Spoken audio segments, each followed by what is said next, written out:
Hello, beautiful soul. I'm Aurora, and welcome to Twin Flame Journey, a space where we explore the deeper meaning behind soul connections, divine timing, and the path that leads two hearts back to union. If you've been feeling the signs, you're in the right place. A strange thing happens to some men. They spend months wishing a woman would love them. Then she finally does. Not in a dramatic way. Not through grand declarations. Just quietly. Consistently. She sees them. She understands things they never explained. She notices moods they were trying to hide. She remembers small details they forgot they mentioned. And for a while it feels like exactly what they wanted. Until something shifts. Because love is one thing. Being deeply seen is something else. And that's the part nobody talks about. The uncomfortable truth is that many men don't run when they feel unloved. They run when they realize their usual defenses no longer work. When she can see the insecurity behind the confidence. The loneliness behind the independence. The fear behind the silence. And suddenly he's pulling away. Taking longer to reply. Acting distracted. Calling it bad timing. Calling it stress. Calling it confusion. Anything except what it actually is. Because part of him wanted her love. But another part was terrified of her power. Not power over him. The power to reach places inside him he spent years avoiding himself. And sometimes, that's the thing he fears most. Not losing her. But what happens if he stops hiding? The difference between being loved and being seen. I think one of the most misunderstood things about relationships is this. Being loved and being seen are not the same experience. People talk about them as if they're interchangeable. They're not. Love can exist from a distance. Love can exist through projection. Love can exist while both people are still hiding. But being seen is different. Being seen is uncomfortable. Sometimes terrifying. And I don't think most men realize that until it actually happens to them. Or maybe they realize it. They just don't have language for it. I know I didn't. For years I thought what I wanted was someone who would love me. Someone supportive. Someone loyal. Someone emotionally available. That sounded right. That sounded mature. But when I look back honestly, what I really wanted was love that didn't require too much exposure. Love that felt safe. Love that didn't ask questions I wasn't asking myself. Love that stayed in the comfortable parts of the room. The funny thing is most men would never say that out loud. Because it sounds weak. Or selfish. Or emotionally immature. But late at night, when nobody is performing anymore, I think a lot of men would recognize the truth in it. There is a version of connection that feels wonderful precisely because it never gets close enough to touch the parts you're protecting. You can be affectionate, attentive, even committed, and still remain partially hidden. A lot of us do it without realizing. Then someone comes along who notices things. Not dramatic things. Tiny things. And somehow those are the moments that stay with you. I remember a woman once asking me if I was okay. Nothing unusual about that. People ask that every day. But she asked it after a group dinner where I had spent 2 hours laughing. Making jokes. Talking more than everyone else. I looked at her and laughed. What do you mean? She shrugged. I don't know. You seem kind of sad tonight. I remember feeling irritated. Instantly. Not because she was wrong. Because she wasn't. And that's what bothered me. I had spent the entire evening making sure nobody noticed. Then somehow she noticed. That feeling is difficult to explain. It's almost like being caught doing something. Even though you weren't doing anything wrong. Part of me wanted to keep talking to her. Part of me wanted to leave immediately. And that's where this whole thing starts. Not with love. With visibility. Because visibility changes everything. A woman loving him might feel good. A woman understanding him is a different story. Especially if he has spent years constructing a version of himself that functions well enough to avoid deeper examination. Maybe he becomes the funny one. Maybe the calm one. Maybe the successful one. Maybe the independent one. Everybody has a role. Everybody has an identity they learn to wear. And after enough years, even they start believing it. Until someone notices what's underneath. Not through interrogation. Not through psychology. Just attention. Simple attention. The kind that quietly ruins your hiding places. I think that's why some men become uncomfortable around women who are emotionally observant. Not because they dislike them. Usually it's the opposite. They like them too much. The problem is that attraction and safety aren't always the same thing. I've watched men spend months chasing women who kept them emotionally at arm's length. Then panic when they finally met someone capable of genuine closeness. Which sounds ridiculous when you say it out loud. But human beings are full of contradictions. Especially when intimacy enters the room. A lot of men believe they want emotional closeness. And they do. Partially. Until it starts happening. Then something strange occurs. The body begins reacting before the mind catches up. Conversations start lingering in his head. He replays things. Analyzes them. Overthinks them. Not because she said something dramatic. Because she said something accurate. There's a difference. I remember another moment. Small. Forgettable to anyone else. We were sitting in a car after getting coffee. Nothing emotional was happening. Nobody was discussing childhood wounds. Nobody was confessing anything. The radio was playing softly. People were walking past outside. She looked out the window and casually said, "You always make eye contact when you're talking about other people. But when you're talking about yourself, you look away." That was it. That was the entire comment. 5 seconds. Maybe less. And I swear I thought about that sentence for weeks. Weeks. Not because it changed my life. Because I couldn't stop wondering how she saw it. How long she'd noticed. How many other things she'd noticed. It's funny. Sometimes what scares people isn't being judged. It's being accurately understood. There's nowhere to hide inside that experience. And many men don't know what to do with it. Especially if they've built their identity around appearing composed. Capable. Unbothered. Emotionally self-sufficient. Those identities work fine until someone starts seeing the cracks. Not criticizing them. Just seeing them. And that's the important distinction. Because people often assume men pull away because someone is demanding too much. Sometimes that's true. But sometimes nothing demanding happened at all. Sometimes she simply saw him more clearly than he was prepared for. And suddenly he's acting different. Responding slower. Needing space. Becoming harder to reach. Even though part of him genuinely likes her. That's the contradiction nobody talks about enough. He misses her. And avoids her. Both are true. At the same time. Which sounds irrational. Because it is. Human emotions are often irrational. I wish they weren't. Life would be simpler. But that's not how it works. The closer something gets to a protected wound, the stranger people behave. I've done it myself. You start creating distance from the very thing you don't want to lose. Not intentionally. Almost reflexively. Like touching a hot surface. Your hand moves before your brain decides.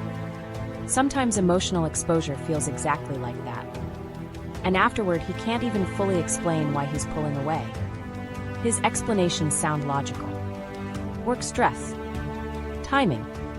Responsibilities. Needing to focus. And some of those reasons might even be partially true. But underneath them there is often another reality he hasn't admitted yet. He feels exposed. Seen. Known. And he doesn't know how to relax inside that experience. So he starts managing it. Reducing it. Creating breathing room. At least that's what he tells himself. Meanwhile, strange little behaviors start appearing. He opens her message. Doesn't respond. Thinks about responding. Writes something. Deletes it. Writes something else. Deletes that too. Then spends the next 3 hours wondering if she noticed. Or maybe he sees something that reminds him of her. A song. A phrase. a restaurant, a stupid joke. And suddenly she's in his head again. Not dramatically. Just there. Lingering. Like background music. The annoying part is that he may actually care more than he's showing. Sometimes much more. But caring and expressing are not always connected. A lot of men are walking around carrying emotions they never learned how to hold properly. So instead they manage them through distance. Distraction. Work. Gym routines. Video games.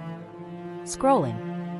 Anything that creates enough noise to avoid sitting still with what's happening internally. And from the outside it can look like indifference. Sometimes it's not indifference at all. Sometimes it's overwhelm wearing an indifferent face.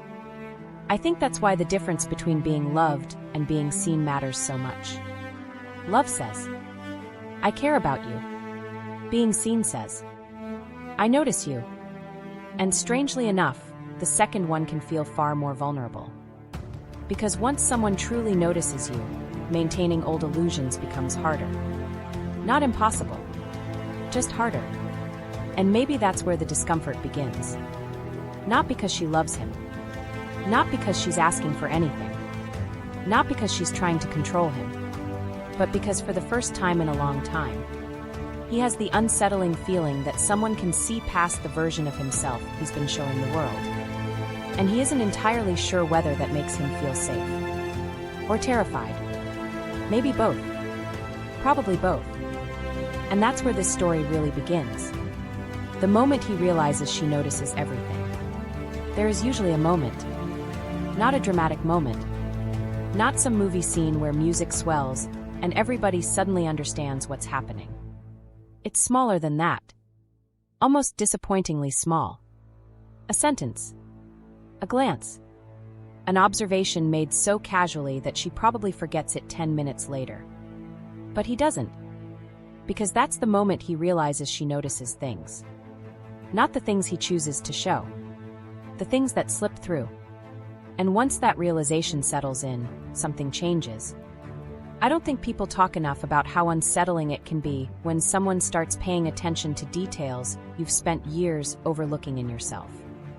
Because most men are not walking around thinking, I'm afraid of being understood. It doesn't sound logical. It sounds ridiculous. If anything, most men complain about the opposite. Nobody understands me. Nobody gets me. Nobody sees the real me. Until somebody does. Then suddenly it's, wait, not that much. Not that close. Maybe slow down.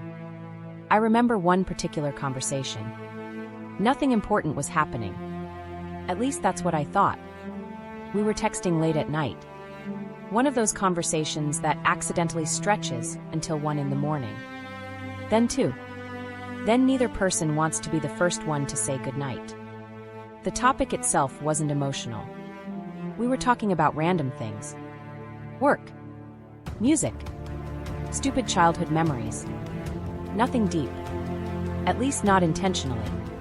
Then she sent a message. Just one line. You always joke when the conversation gets too personal. That was it. No accusation. No criticism. No drama. Just an observation.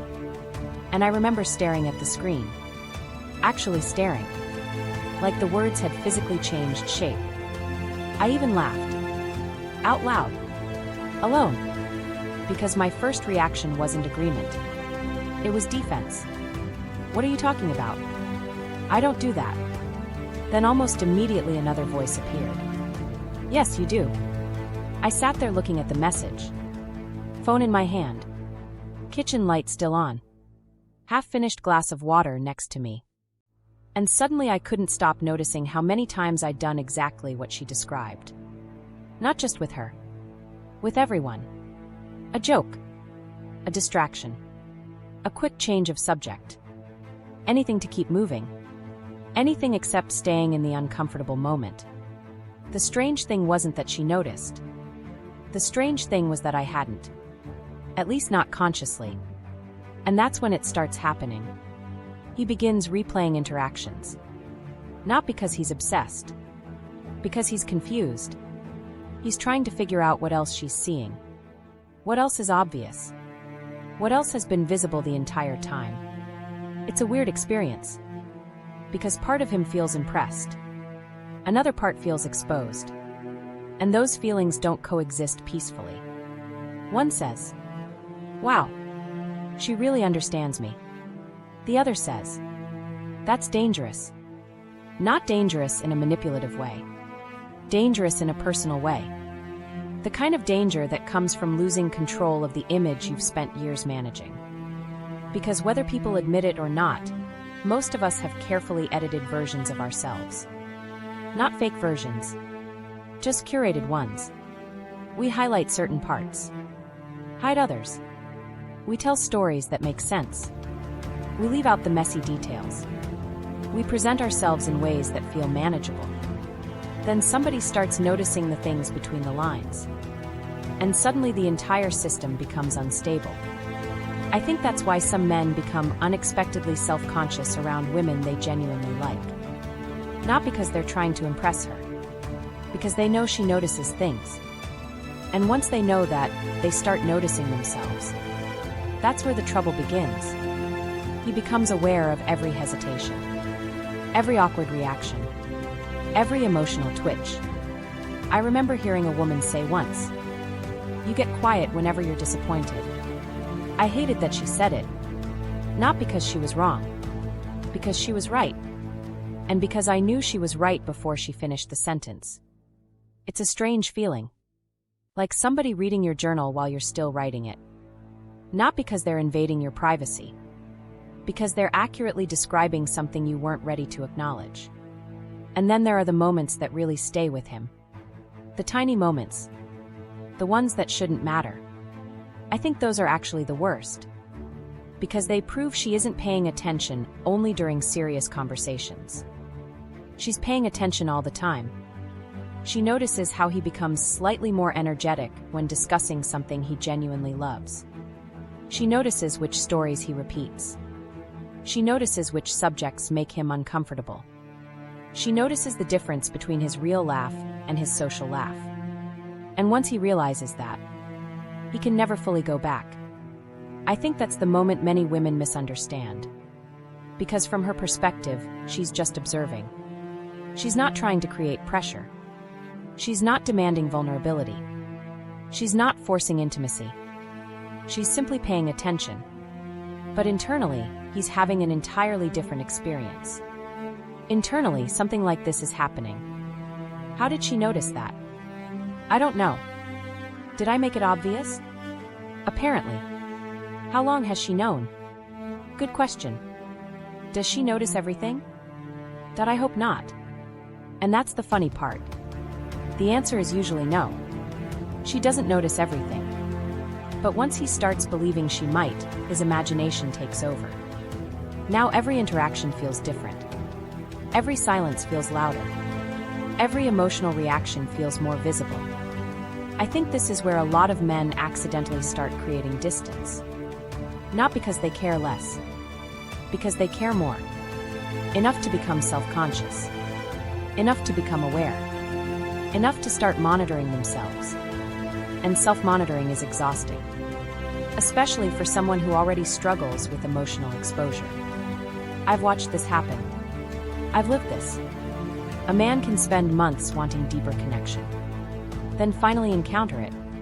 Then become overwhelmed by the reality of being emotionally visible.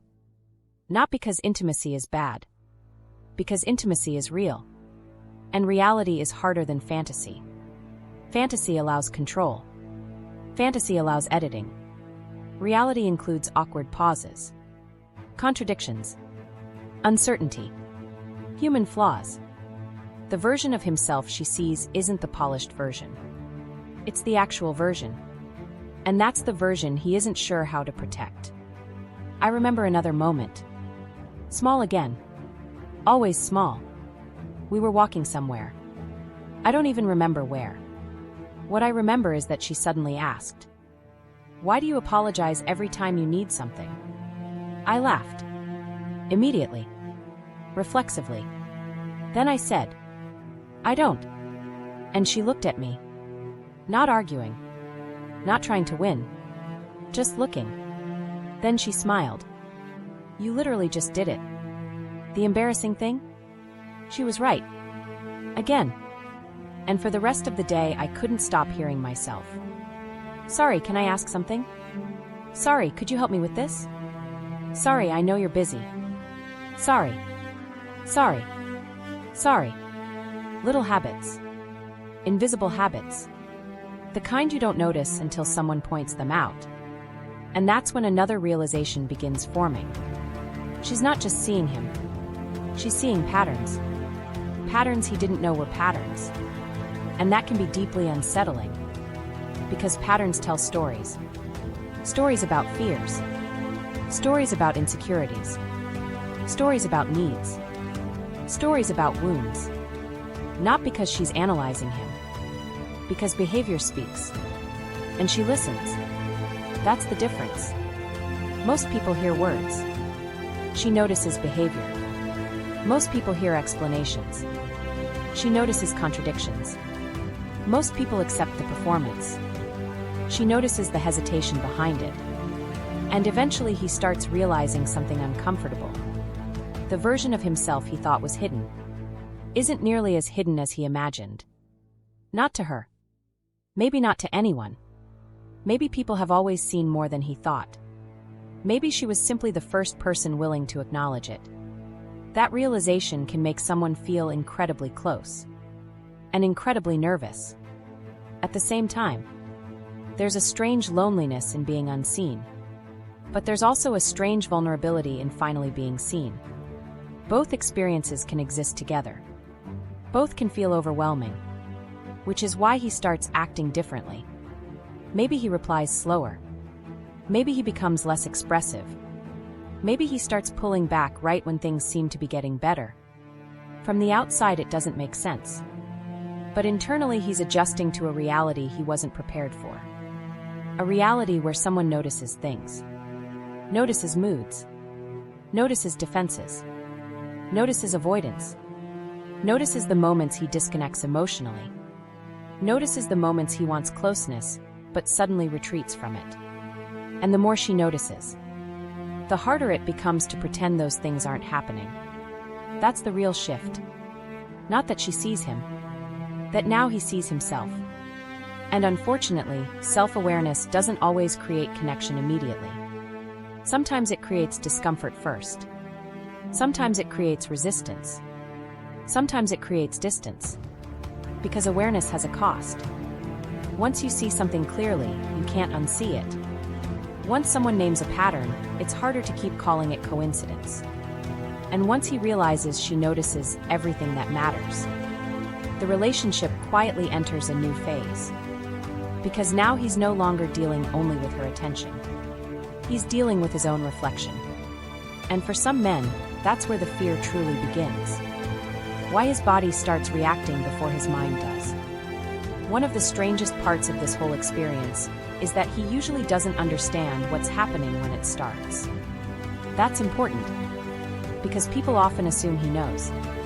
They assume he consciously decides to pull away, consciously decides to become distant, consciously decides to create confusion. And sometimes that's true. But a lot of the time, something happens before any decision is made. His body reacts first. His mind shows up later and starts inventing explanations. I didn't understand this for years. I thought every emotional reaction was a thought, a conclusion, a choice. Now I'm not so sure. Sometimes the body knows something is happening long before the conscious mind catches up. And unfortunately, that creates some very confusing behavior. Especially in relationships. Because from the outside, everything may look fine. Maybe even better than fine. The connection is growing. Conversations are getting deeper. Trust is increasing. There's more honesty. More closeness. More emotional intimacy. The relationship is moving toward exactly what he claimed he wanted. Then suddenly, he feels weird. That's the only way I know how to describe it. Weird. Restless. Uneasy. Agitated. Like something is wrong even though nothing is wrong. And because he doesn't understand the feeling, he starts searching for a reason. The human brain hates unexplained discomfort.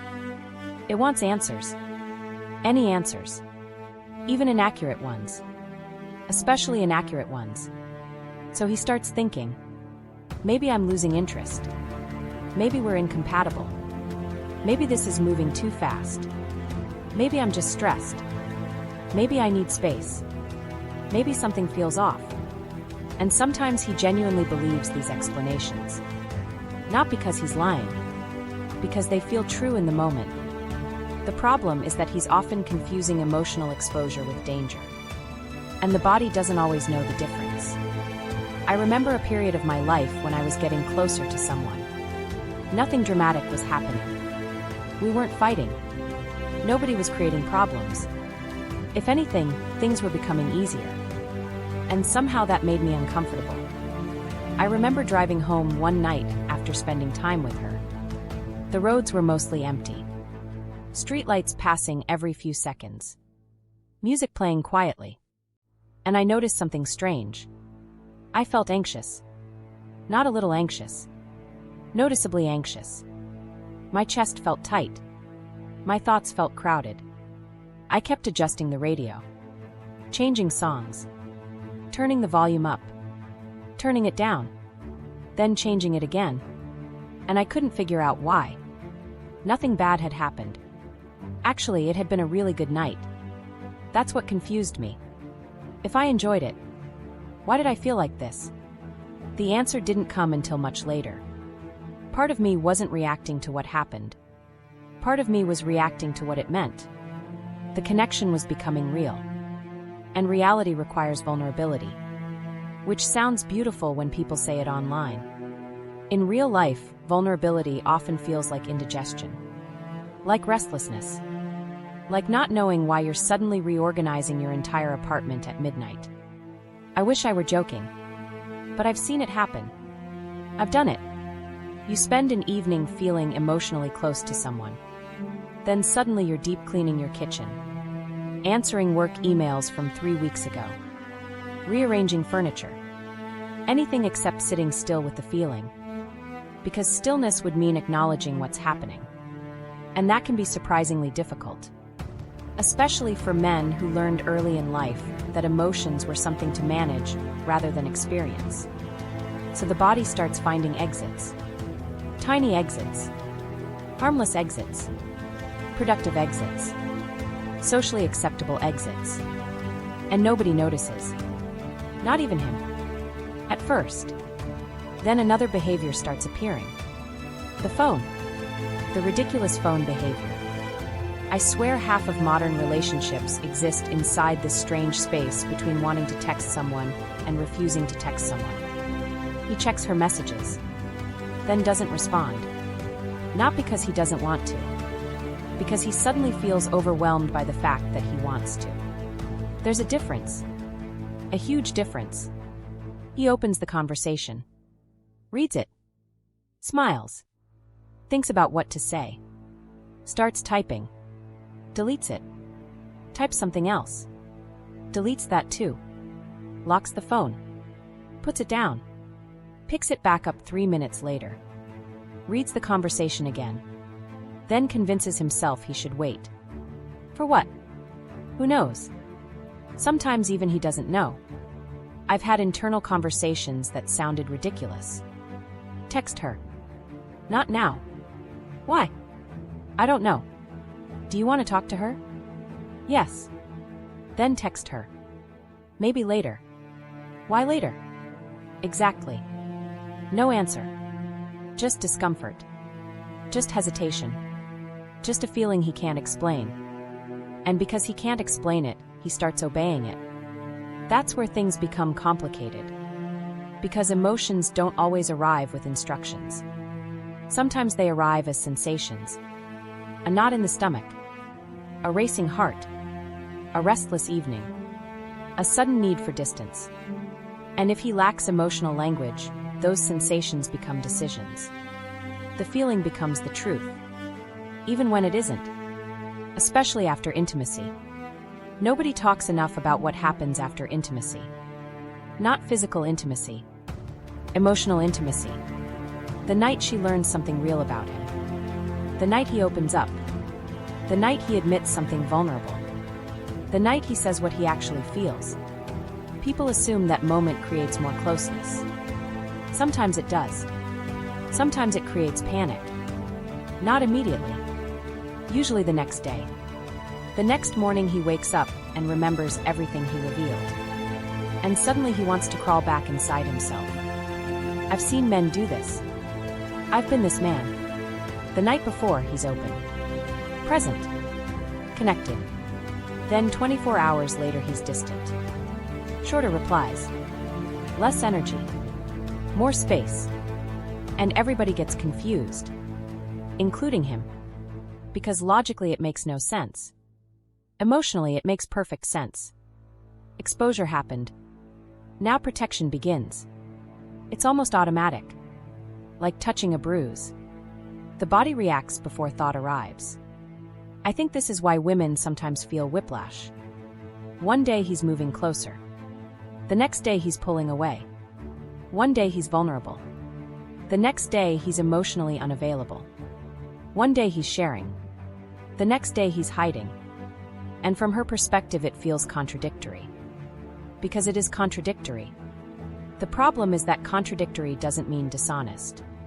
Sometimes it simply means he's fighting two desires simultaneously. The desire for closeness. And the desire for safety. The painful part is that he often experiences both at the same time. That's what people miss.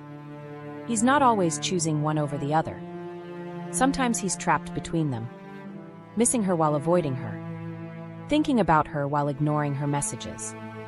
Wanting connection while creating distance. Feeling relief when she gives him space. Then feeling terrible once she actually does. Human beings are weird. Especially when attachment enters the picture. I've heard people ask, if he cares, why doesn't he just act like it? Fair question. Honestly. But caring and regulation aren't the same thing. Someone can care deeply and still behave poorly. Someone can miss you and still avoid you. Someone can want intimacy and still sabotage it. That doesn't make the behavior healthy. It just makes it human. Sometimes painfully human. I remember one evening sitting on my couch after deliberately creating distance from someone. No argument. No breakup. Just distance. The kind you convince yourself is necessary. The kind that feels logical while you're doing it. I remember feeling relieved. Finally. Space. Room to breathe. No pressure. No expectations. No emotional intensity. And for about 6 hours it worked. Then the silence started. And the silence did something I wasn't expecting. It got louder. Every hour. Louder. Not externally. Internally. Suddenly I wanted to tell her something funny. Then remembered I wasn't talking to her. Then I saw something she'd like. Then remembered I wasn't sending things anymore. Then I heard a song she'd mentioned. Then remembered I couldn't casually share it. The relief slowly turned into something else. Something heavier. And that's the contradiction many men eventually face. The distance they think will calm them down often creates a different kind of discomfort. Not better. Just different. Because the real issue wasn't the connection. The real issue was what the connection was stirring up inside them. And distance can't solve that. It can only delay it.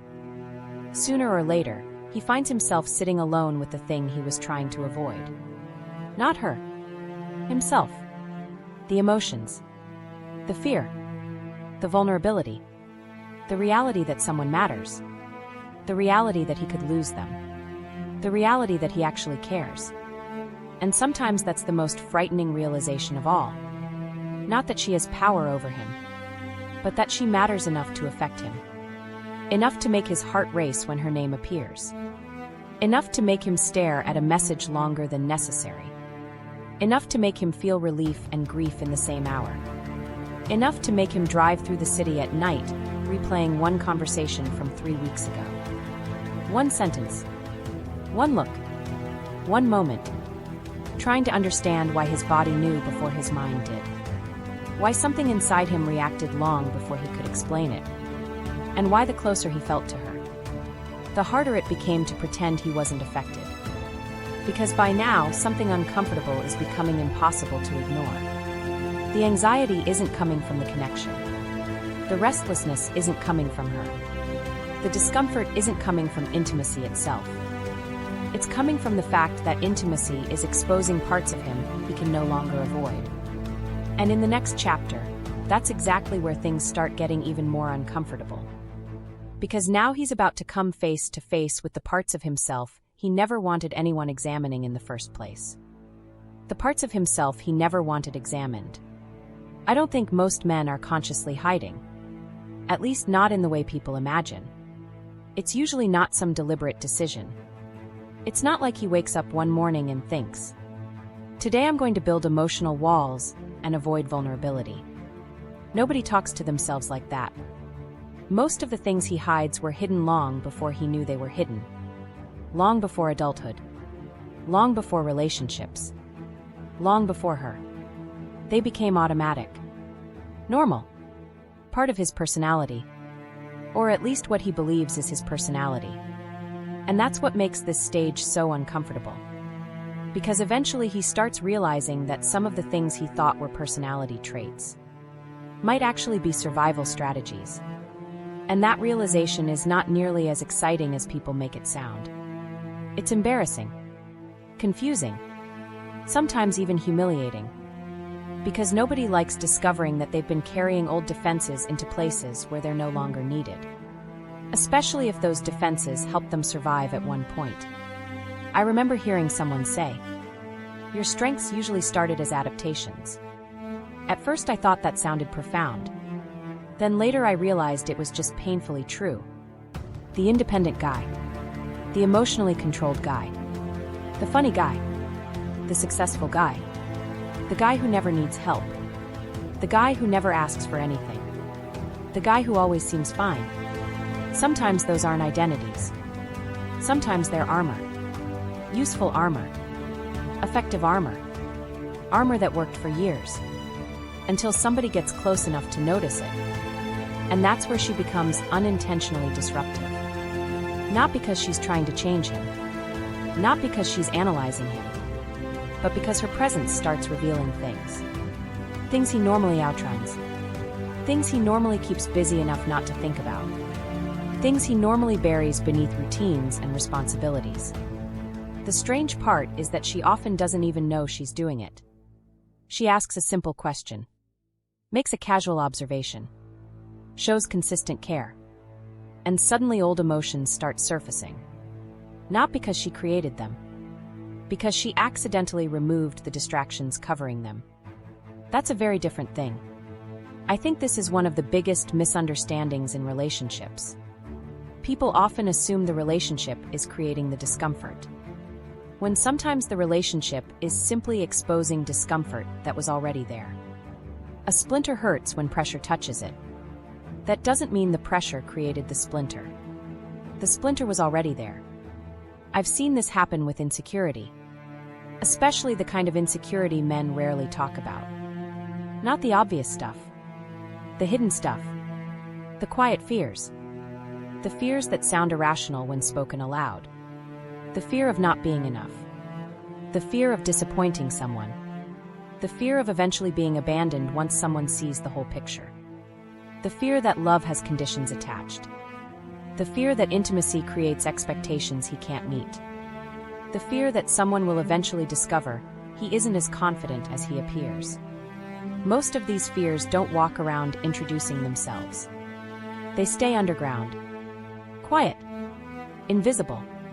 Then she comes along. And somehow they start making noise. I remember a conversation years ago. A woman I cared about complimented me. A completely normal compliment. Something about how dependable I was. How she felt safe with me. And my reaction should have been gratitude. Instead, I felt pressure. Immediately. Pressure. The compliment landed in my chest like a responsibility. I remember smiling. Thanking her. Acting normal. then spending the next 2 days feeling strangely uncomfortable. Not because she did anything wrong, because something old inside me interpreted appreciation as expectation. That's the kind of thing people rarely talk about. The way old experiences distort present moments. The way the body hears things differently than the ears do.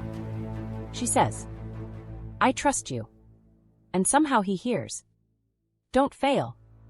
She says, "I feel safe with you." And he hears, "Now you have to maintain that forever." She says, "I care about you." And somewhere deep inside, an old fear whispers. What happens when she stops? The scary part isn't that these thoughts exist. The scary part is how quickly they happen. So quickly that he often mistakes them for reality. He doesn't realize he's reacting to old emotional memories. He thinks he's reacting to her. That's where things become messy. Because now he's starting to pull away from problems she never created. He's protecting himself from threats that aren't actually present. And he doesn't fully realize it. Not yet. I think that's why some men become difficult to understand during this stage. Because their behavior doesn't match the situation.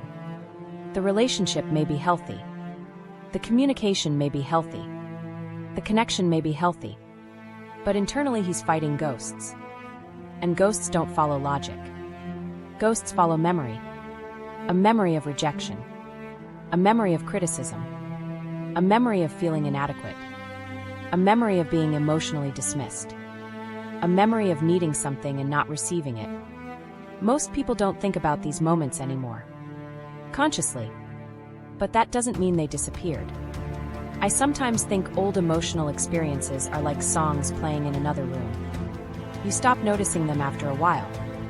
Then suddenly somebody opens the door, and you realize they've been playing the entire time. That's what happens here. She doesn't create the music. She opens the door. And now he can hear it. I remember another moment. Tiny again. These moments are always tiny. She asked me for help with something. Nothing major. Just a small favor. Completely reasonable. And I agreed immediately. Of course. No problem. Happy to help. But later that night I caught myself feeling irritated. Not at her. Just irritated. Restless. Annoyed. I couldn't figure out why. Then eventually the truth surfaced. I wasn't upset about helping. I was upset that I couldn't say no. That's different. And honestly more uncomfortable. Because now the problem wasn't her request. The problem was my inability to recognize my own boundaries. An issue I'd been carrying for years. An issue I blamed on other people repeatedly. Until I finally had to admit the truth. That realization stung. Because self-awareness often does. It's much easier when the problem belongs to someone else. Much harder when the spotlight turns inward. And that's exactly what starts happening in this phase. The spotlight turns inward. Slowly. Relentlessly. He starts noticing patterns. The way he withdraws when he feels needed. The way he becomes distant after vulnerability. The way he avoids difficult conversations until they become impossible to avoid. The way he pretends not to care about things that deeply affect him. The way he minimizes his own emotions. The way he struggles to receive support. The way he confuses self-protection with emotional independence. None of these realizations feel empowering at first. Mostly they feel uncomfortable. Because awareness removes excuses. Once you see a pattern, it becomes harder to blame circumstances. Harder to blame timing. Harder to blame her. And that's where resistance often appears. Sometimes he becomes defensive. Not outwardly. Internally. He starts searching for flaws. Reasons. Justifications. Anything that allows him to avoid looking directly at what is surfacing. Maybe she's too emotional. Maybe she's too intense. Maybe she's asking for too much. Maybe something feels off. And occasionally those concerns are legitimate. Relationships are complicated. But sometimes, if he's brutally honest, those explanations arrive suspiciously fast. Almost like emergency exits. ways to redirect attention away from the uncomfortable reality emerging inside him. I know because I've done it. I've sat there constructing logical arguments while another part of me quietly knew what was happening. One voice saying, "This relationship has issues." Another voice whispering, "Maybe, but that's not what you're afraid of." And those internal conversations are exhausting. Because eventually the truth starts cornering you. Not aggressively, just persistently. You keep running into it. In random moments. Driving home. Taking a shower. Lying awake at 2 a.m. Standing in line at a grocery store. Suddenly a realization appears. Not dramatic. Not cinematic. Just clear. Maybe she isn't exposing weakness. Maybe she's exposing reality. Maybe she isn't creating insecurity. Maybe she's revealing insecurity. Maybe she isn't causing fear. Maybe she's illuminating fear that was already there. And honestly, that's a much harder truth to face. Because if she created the problem, then leaving solves it. If she exposed the problem, then leaving changes nothing. The same fears simply follow him somewhere else. Into the next relationship. The next connection. The next chapter of his life. That's the realization he doesn't want. The one he avoids. The one that keeps showing up anyway. Because now the focus is shifting. It's no longer about her behavior. It's no longer about what she's doing. It's becoming about what her presence reveals. The insecurities. The old wounds. The uncomfortable patterns. The hidden fears. The parts of himself he never wanted examined. Not because they're shameful. Not because they're broken.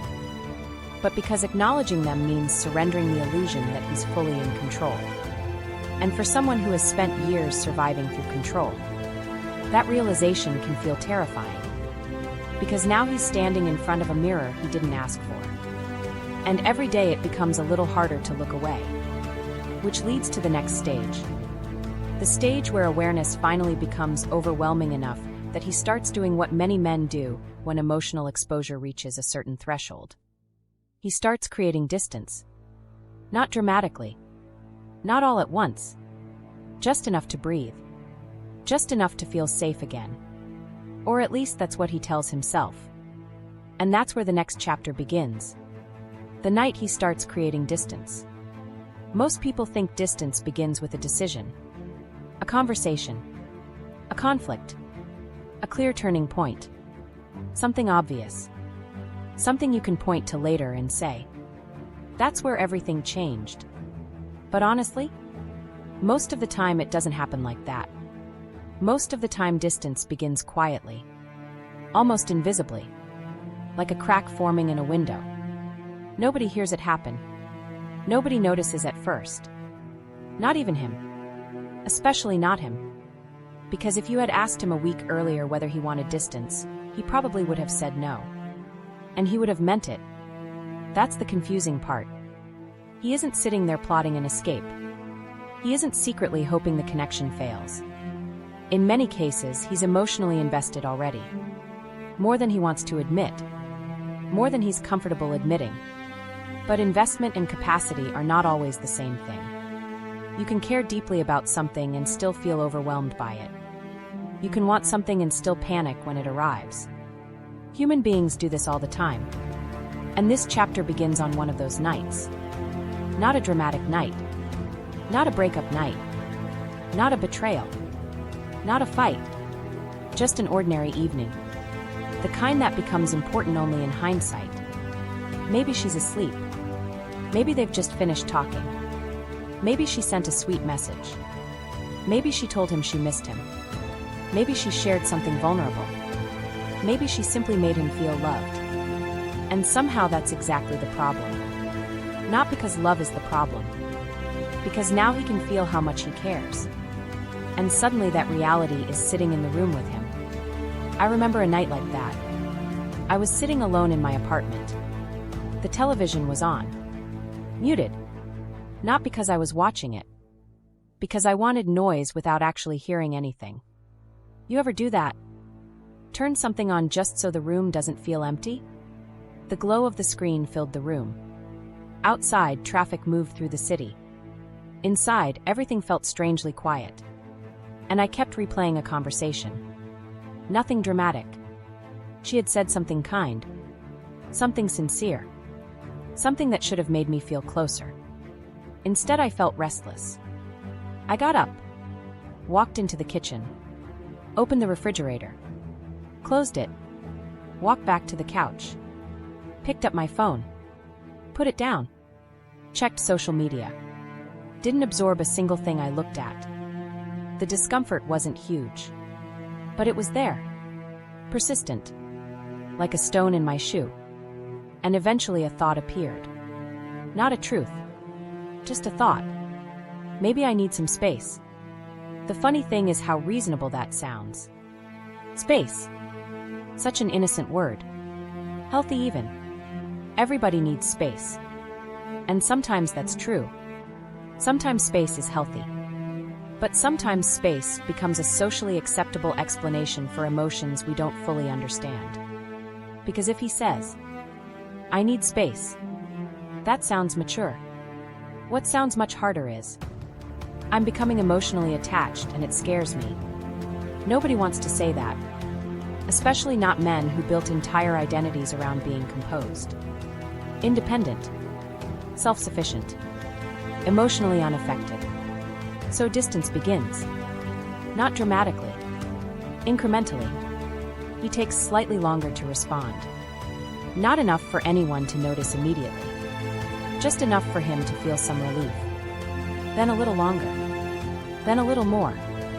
A text that would have received an immediate reply now gets answered 3 hours later. Then 6. Then the next morning. And every time he does it, he tells himself a story. "I've been busy. Work was crazy. I got distracted. I forgot." Maybe those things are partially true. But not completely. The uncomfortable truth is that sometimes the delay isn't about time. It's about emotional regulation. He's trying to reduce intensity, trying to lower the emotional volume, trying to regain a sense of control. And because he doesn't fully understand that's what he's doing, the behavior becomes confusing. Even to him. Especially to him. I think people imagine avoidance feels empowering. It rarely does. Most of the time it feels conflicted. One part of him creating distance. Another part watching it happen.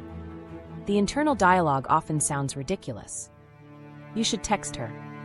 "Not yet." "Why?" "I don't know." "Do you want to talk to her?" "Yes." "Then what's the problem?" "Exactly." No answer. Just tension. Just hesitation. Just the feeling that something is becoming too real. That's another thing nobody talks about enough. The closer the connection becomes, the harder it becomes to pretend it doesn't matter. Early on, everything feels light. Low risk. Manageable. If things don't work out, life continues. No big deal. At least that's what he tells himself. Then one day he realizes she's become part of his daily life. She's in the routines now. The random thoughts. The funny stories. The future plans. The little moments. And that's when the stakes quietly change. Now losing her would hurt. Now disappointment becomes possible. Now vulnerability carries consequences. And suddenly the emotional investment feels visible. I think that's where a lot of men unconsciously start backing away. Not because they stopped caring.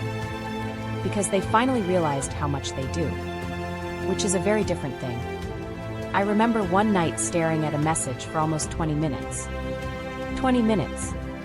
Not because I didn't know what to say. Because I knew exactly what I wanted to say.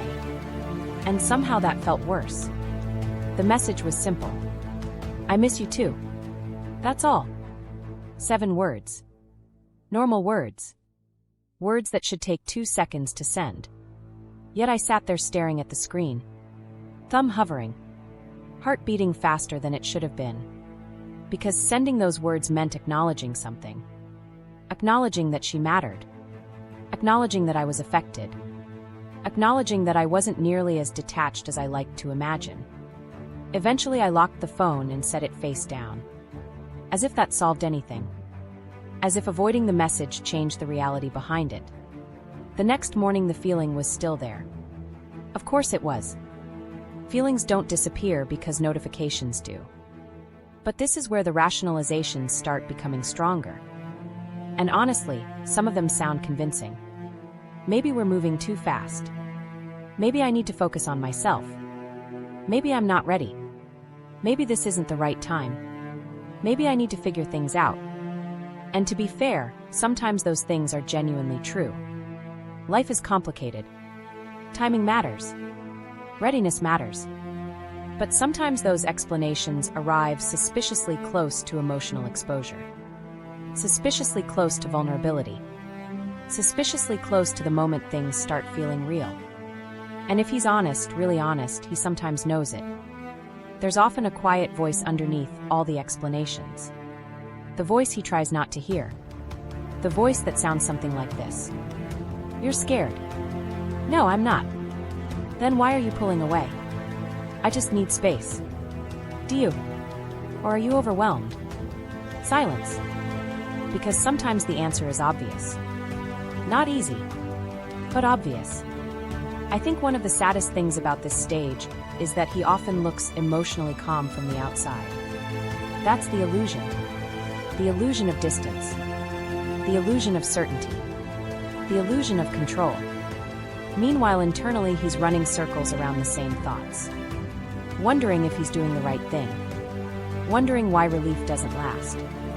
Wondering why creating space isn't creating peace. That's the part nobody sees. The night he pulls away is often the same night he starts missing her. Which sounds absurd. But it's true. Distance creates awareness. Awareness creates longing. Longing creates confusion. And the cycle begins. Suddenly he's noticing things. The absence of her messages. The absence of her voice. The absence of sharing random moments. The absence of her presence in the ordinary parts of the day. Things he took for granted a week ago suddenly become noticeable. And yet he continues creating distance.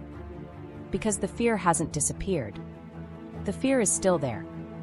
The fear of needing. The fear of depending. The fear of disappointment. The fear of emotional exposure. The fear of losing control. So now two realities exist simultaneously. One part of him wants connection.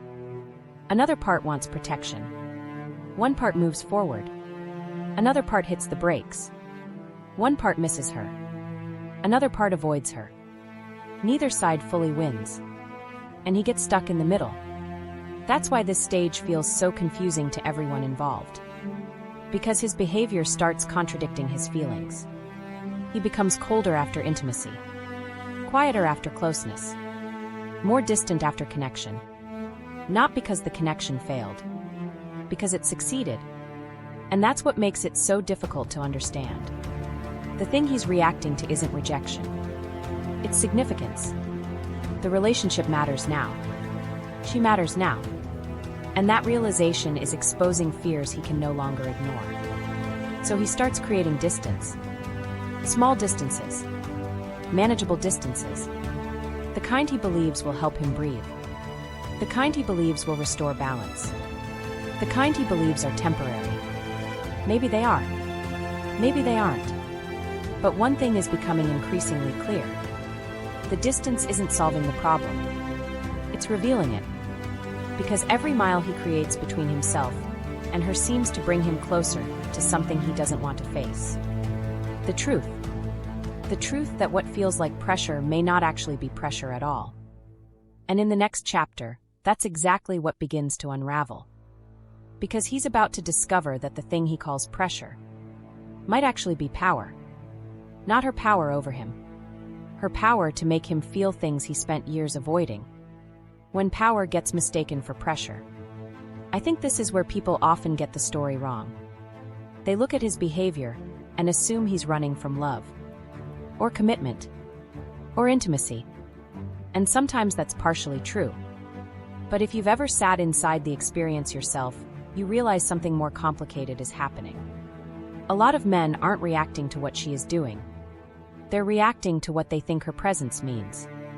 And those are not the same thing. Not even close. Because somewhere along the way, power gets mistaken for pressure. And once that happens, everything starts feeling heavier than it actually is. The strange thing is that she may not be asking for much at all. She may not be making demands. She may not be talking about forever. She may not be asking him to change. She may simply be showing up consistently. Listening. Caring. Paying attention. Being emotionally available. And somehow that feels overwhelming. Not because her behavior is overwhelming. Because of what his mind starts attaching to it. I've seen this happen in real time. A woman says, "I enjoy talking to you." And somehow he hears, "You need to become someone worthy of that." A woman says, "I miss you." And somehow he hears, "You are now responsible for my emotional state." A woman says, "I care about you." And somehow he hears, "You can no longer make mistakes." None of those translations are accurate. But emotionally they feel real. And feelings are persuasive. Especially when old fears are involved. The hardest part is that most of this happens below conscious awareness. He's not sitting there intentionally distorting reality. He's reacting, interpreting, projecting, trying to make sense of emotional discomfort. And because he doesn't fully understand where the discomfort is coming from, he starts assigning it to her. Not maliciously, just unconsciously. I remember a conversation I had years ago. A woman I cared about asked me a very simple question. She said, "Can I ask you something?" "Sure." "Why do you always seem nervous after things are going well?" I laughed. Immediately. Because the question felt ridiculous. Then I stopped laughing. Because suddenly I realized I didn't have an answer. Why was I nervous? Nothing bad had happened. The relationship wasn't unstable. There was no conflict. No drama. No betrayal. Yet every time things became closer, I became more anxious. At the time I thought the anxiety meant something was wrong. That's what most people assume. Discomfort means danger. Anxiety means warning. Fear means stop. Simple. Except emotions aren't always that straightforward. Sometimes anxiety isn't signaling danger. Sometimes it's signaling significance. That's a very different thing. And unfortunately, significance can feel a lot like danger if you're not used to it. Especially if you've spent years convincing yourself that needing people is risky. I think that's why some men become increasingly uncomfortable when a connection starts feeling emotionally important. Not because the relationship is unhealthy. Because the relationship matters. And once something matters, loss becomes possible. Disappointment becomes possible. Heartbreak becomes possible. The future suddenly contains uncertainty. And uncertainty has a way of waking up old fears. The irony is almost painful. The healthier the connection becomes, the more threatened some parts of him feel. Not because health is threatening, because health removes distractions. There's nowhere to hide anymore. No chaos to blame. No games to analyze. No confusion to focus on. Just intimacy. Just closeness. Just two people seeing each other clearly. And for someone who has spent years avoiding emotional exposure, that's not always relaxing. Sometimes it's terrifying. I remember one evening sitting across from someone at dinner. Nothing significant was happening. We were talking about random things. Food. Movies. Work. The usual. Then suddenly she smiled and said, "You know, I trust you." That's it. 3 words. Normal words. Healthy words. Words most people want to hear. And yet I felt my stomach tighten. Not visibly. Nobody else would have noticed. But internally something shifted. A pressure appeared. Instantly. The weird thing. She hadn't created pressure. She expressed trust. Those are completely different things. The pressure came from me. From whatever story my mind immediately attached to those words. Trust became responsibility. Responsibility became expectation. Expectation became fear. And all of that happened within seconds. That's how quickly these things can unfold. One emotional experience triggering another. One old belief attaching itself to a present moment. And before he realizes what's happening, he's reacting to ghosts again. Not her. Ghosts. The expectation he imagines. The disappointment he fears. The failure he predicts. The rejection he assumes will eventually arrive. Sometimes I think this is why emotionally available women can feel intimidating to certain men. Not because they're controlling. Not because they're demanding. Because they create fewer places to hide. You can't blame mixed signals. You can't blame inconsistency. You can't blame confusion. You're left face to face with your own reactions. And honestly, that's uncomfortable. It's much easier to manage chaos than clarity. At least chaos gives you something external to focus on. Clarity turns the spotlight inward. And eventually he starts noticing something strange. The pressure he keeps feeling rarely matches reality. It's mostly happening inside his own head. The relationship itself may be moving naturally. But internally he's preparing for emotional disasters that haven't happened. He's imagining expectations that were never spoken. Imagining responsibilities nobody assigned. Imagining future failures that exist only in theory.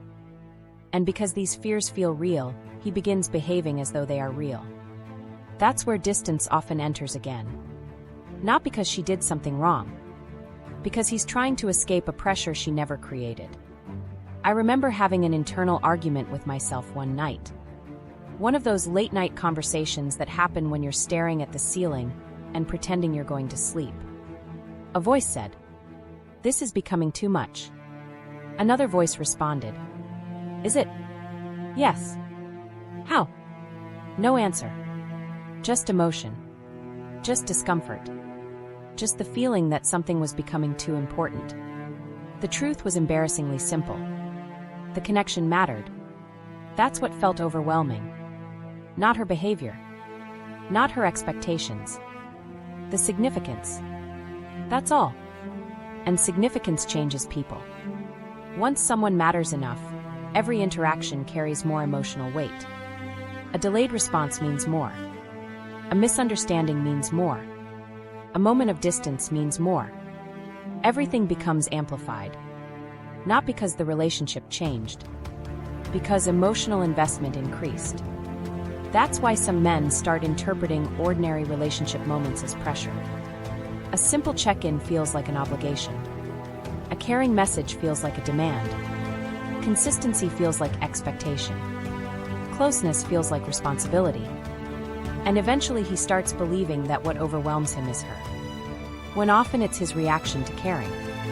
That's a difficult distinction to make. Because admitting it requires vulnerability. It requires acknowledging something most avoidant people spend years trying not to admit. That the problem isn't always the relationship.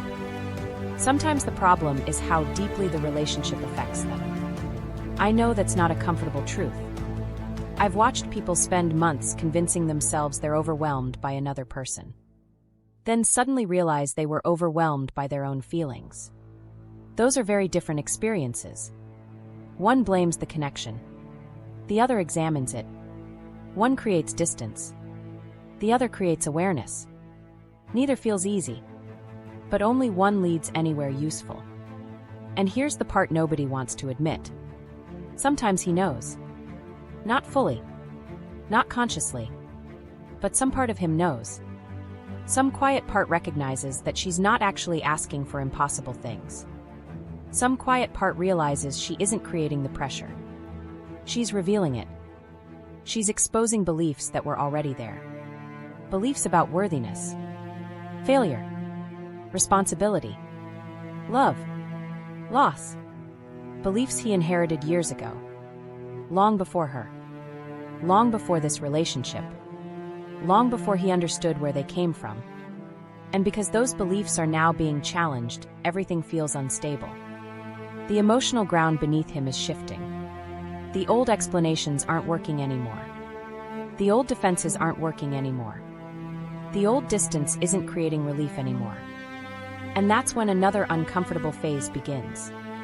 Because once he realizes the pressure isn't coming from her, he loses one of his favorite escape routes. Now he has to face the possibility that the thing he's been calling pressure might actually be power. Not power over him. Not manipulation. Not control. Something much harder to confront. The power to expose truths he can no longer avoid. The power to reveal emotions he thought were buried. The power to make him see himself more clearly than he ever intended. And unfortunately for him, that realization doesn't make things easier. It makes them more honest. Because now he's about to enter the phase where distance doesn't stop the connection. Where avoidance doesn't stop the thoughts. Where silence doesn't stop the memories. Where he starts doing something deeply human. Something slightly embarrassing. Something almost every person who has ever pulled away from someone meaningful has done.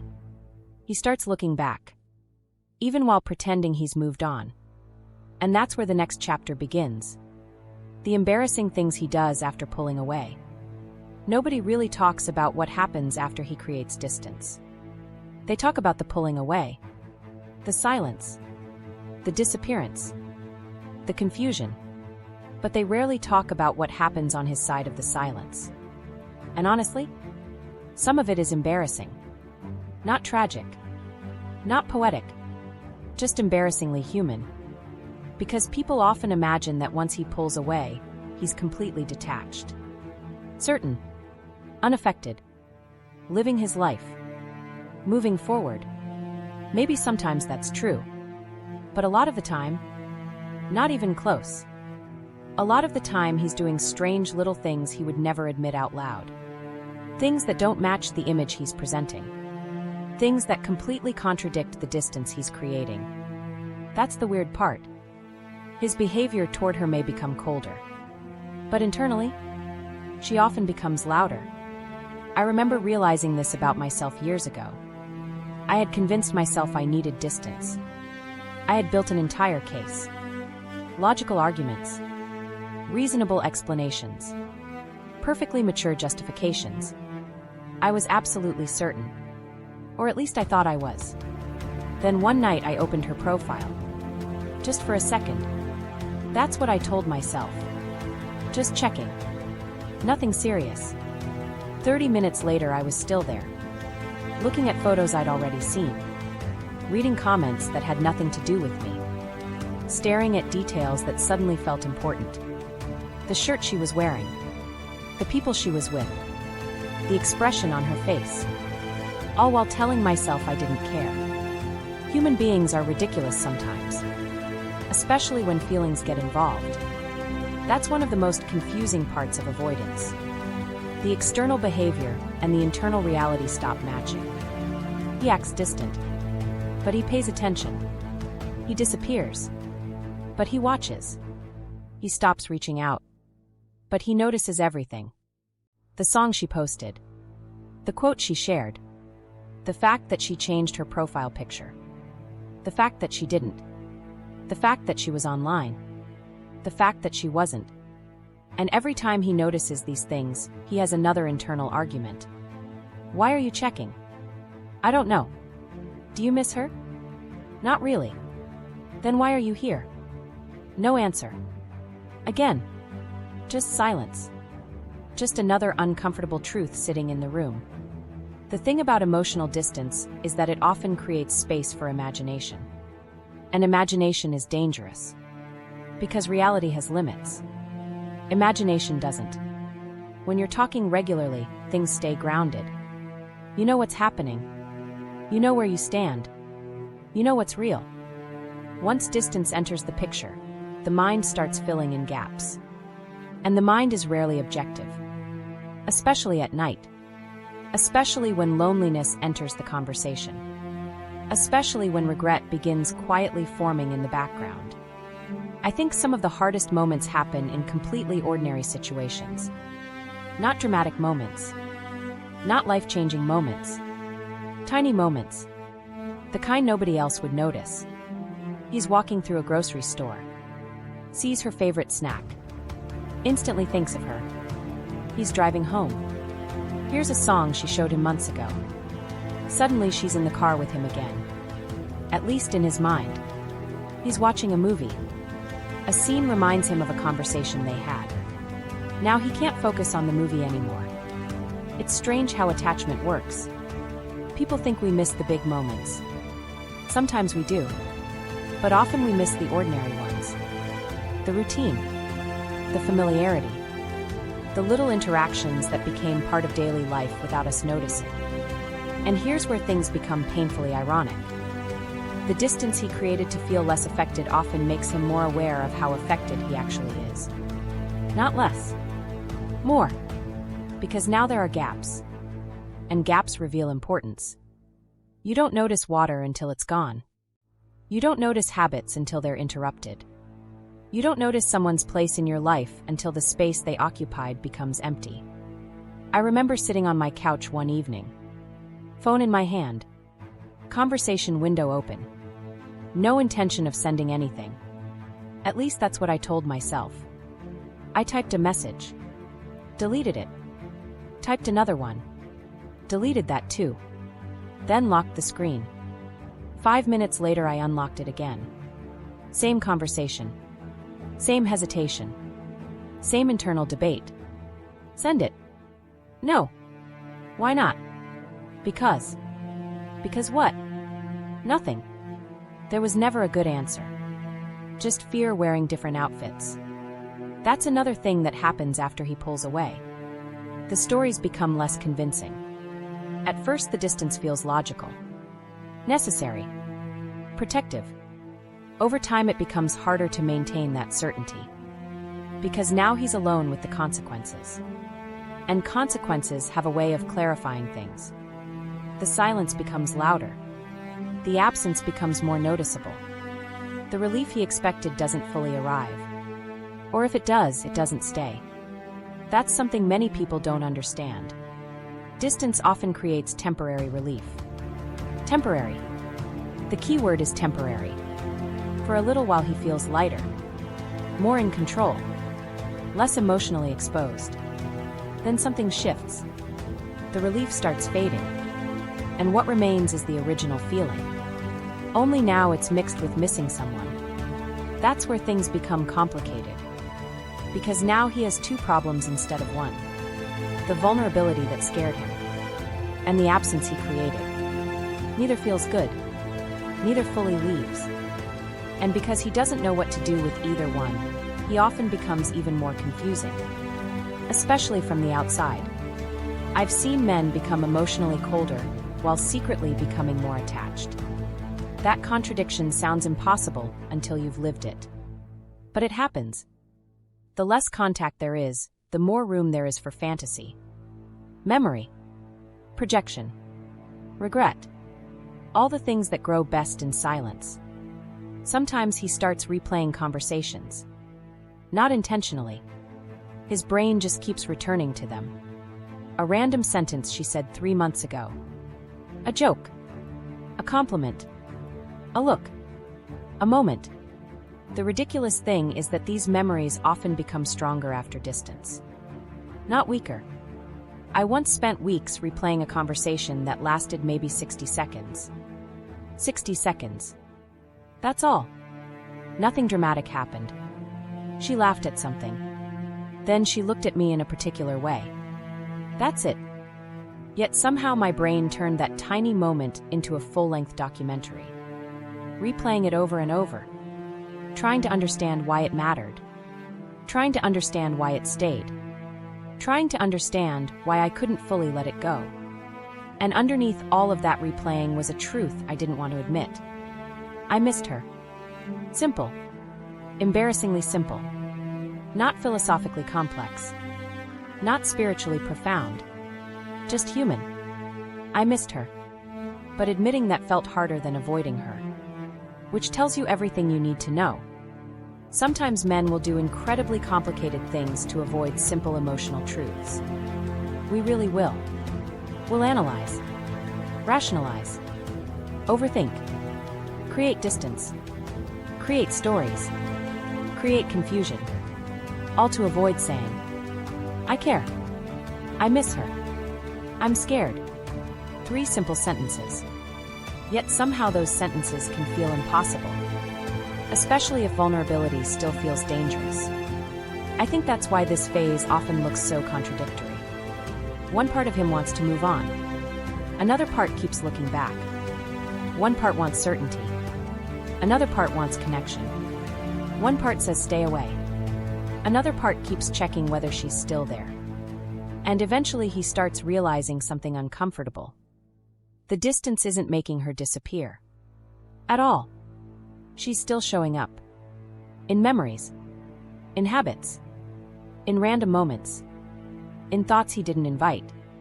In emotions he thought he had under control. That's the part he didn't expect. He expected distance to reduce significance. Instead it highlighted it. And now he's left sitting with a question he doesn't want to answer. If pulling away was supposed to solve the problem, why does she still occupy so much space in his mind? The answer is uncomfortable.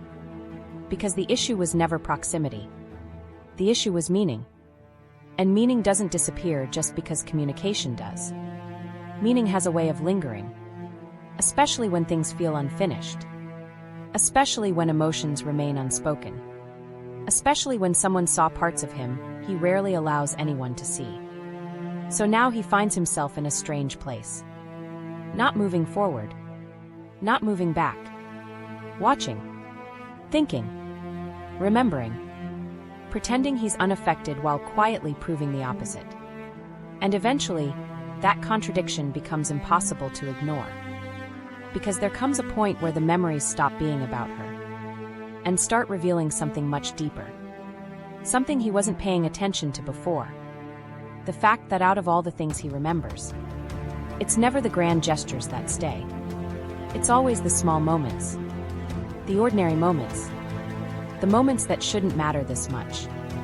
And yet somehow they do. Which is exactly where the next chapter begins. The version of her he can't forget. The strange thing about memory is that it doesn't care what's supposed to matter. If you've ever lost someone important, or simply created distance from someone who mattered more than you admitted, you already know this.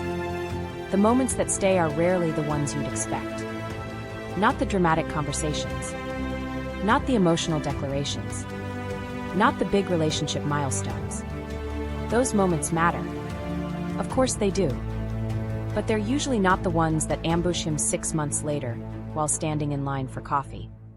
It's the smaller things. The completely ordinary things. The things that seemed forgettable at the time. Those are the memories that somehow survive. And I think that's what surprises him most. Because when he imagined missing her, he imagined missing the relationship. What he didn't expect was missing the details. The version of her that existed inside ordinary life. The version nobody else saw. I remember realizing this one night while driving. Nothing emotional had happened that day. No conversation. No message. No sudden reminder. Just a normal drive home. Traffic lights. Rain hitting the windshield. The familiar route I had taken hundreds of times. Then suddenly I heard someone laugh. Not her. A complete stranger. A woman crossing the street. And for a split second my brain thought it was her. The sound wasn't even identical. Not really. But it was close enough. Close enough to trigger something. And immediately I felt it. That strange drop in the stomach. That weird combination of warmth and sadness. The kind of feeling that arrives before logic. Before thought. Before explanation. I remember gripping the steering wheel and thinking, that's ridiculous. Why did that affect me? But deep down I knew. Because memory isn't logical. It's emotional. And emotions store details differently. The mind remembers events. The heart remembers textures. The way she laughed. The way she paused before answering certain questions. The way she tucked her hair behind her ear when she was concentrating. The way she looked away when she was embarrassed. Tiny things. Completely useless information. And somehow impossible to erase. That's one of the most frustrating parts. He doesn't miss her in a clean, organized way. He misses fragments, pieces, snapshots, moments, a collection of ordinary details that refuse to disappear. And because they arrive randomly, they often hit harder. You can prepare for anniversaries. You can prepare for important dates. You can't prepare for hearing her favorite song while buying groceries. You can't prepare for seeing a coffee mug that reminds you of her. You can't prepare for smelling a perfume that instantly transports you backwards. Memory doesn't schedule appointments. It just shows up, uninvited. I think that's why regret often arrives attached to ordinary moments. Not extraordinary ones. Extraordinary moments already know they're important. Ordinary moments don't. You only realize their value later. Much later.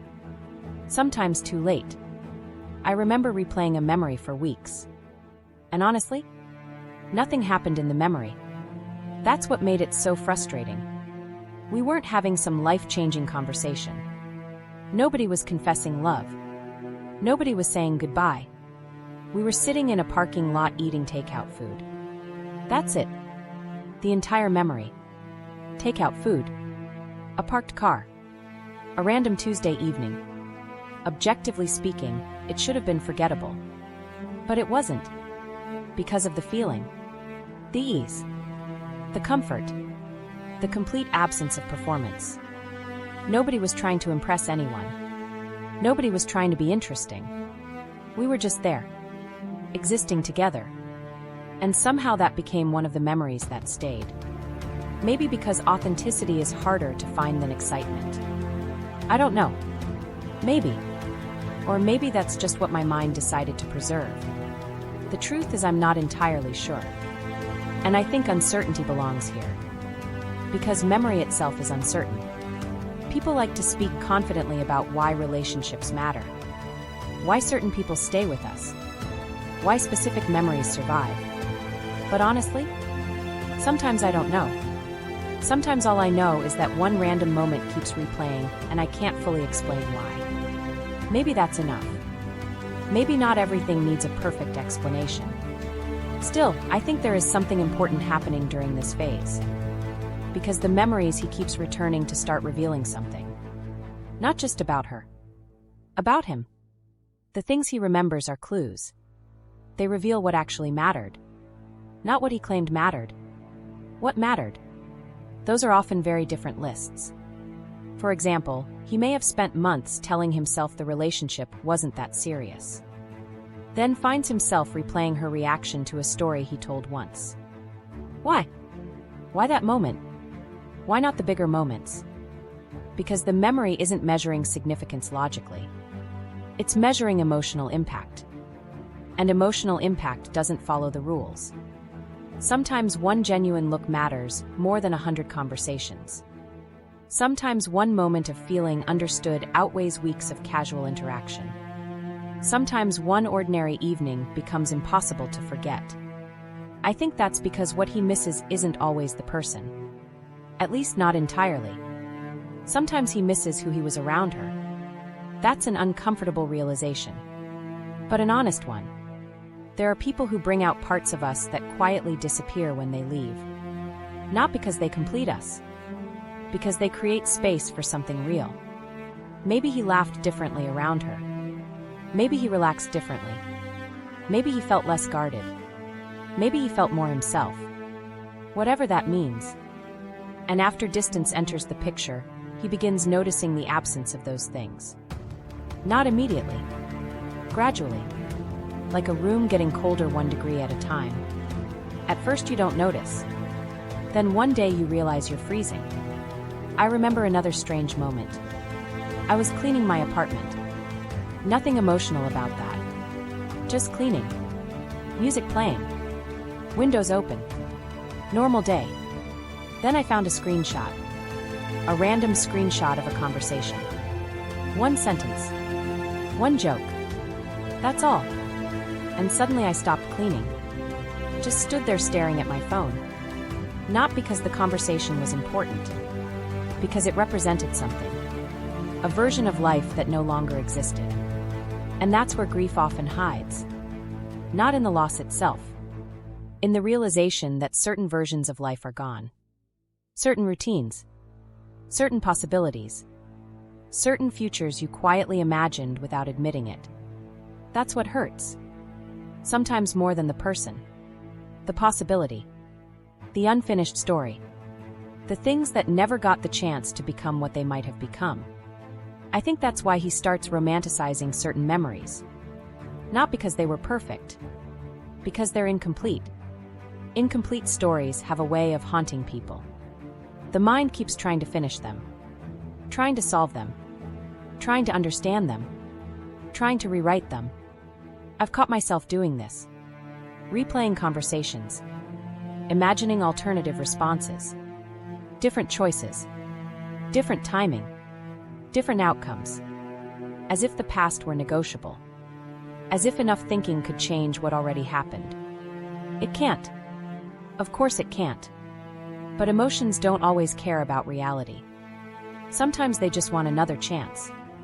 Even if that chance exists only inside imagination. And somewhere during all of this remembering, another realization begins forming. A difficult one. The version of her he can't forget isn't necessarily the idealized version. It's often the human version. The imperfect version. The real version. The way she mispronounced certain words.